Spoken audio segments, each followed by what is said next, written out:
with David Mandy, who is the President and Chief Marketing Officer of O&M Partners. David, please tell us what you do for O&M Partners and how you create relationships between investors and companies. I'm a marketing person through and through. I've been telling stories my whole life. I started out in newspaper business, then advertising, and now with company stories. What I do is try to get, I say that we're in the business of starting conversations between investors and presidents of small companies. It's different telling stories for a public company than it is for telling a story about a brand.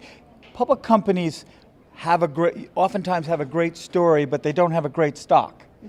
And they think just because they have a great story, a great narrative, that that's going to translate into buying for their investors.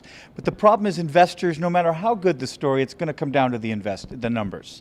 And it's interesting how a lot of nascent, early beginning stories, companies, don't present any financials. And the fact is that the financials, even if you don't have revenue and earnings, matter.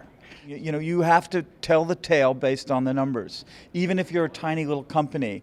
And so there's a phrase called story stock. In this tough environment to get people's attention, there's just way too many companies trying for too few people in the microcap space.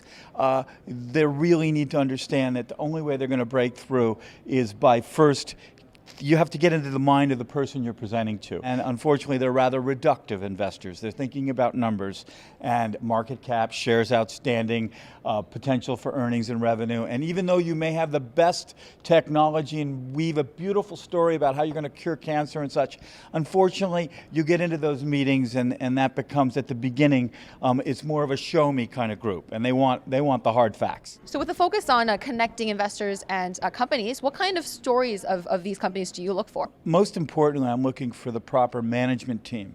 It's very hard to know where a story is going to go. It's very hard for us to judge the things on the ground. What we can judge is the management. And we find that the managements that do the best are ones that have had success beforehand. It's not the first time they've built a company. They've built other companies. They've created shareholder value. Part of it is making sure that they're laser focused on creating shareholder value. So when I look at a company, the first thing I look at is A, how much are they paying themselves, particularly because they have no revenue and earnings, and secondly, how much does management own? If management's paying them well and they don't own the shares, that means they're not eating their own cooking, and investors don't like that. So they've got to have a stake in the game, and they've got to be focused on creating value, not expenses.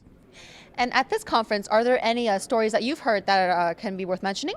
Yeah, I find Theralease and I find the biotech industry now, how technology and science have come together, and particularly in the field of cancer. I mean, cancer up until a few years ago was all about chemotherapy and poison, and they've figured out ways now on a cellular level to target the bad ones and keep the good ones. It's a really exciting time to see what they're doing in that area. Well, David, thank you so much for your interview. Thanks for your time.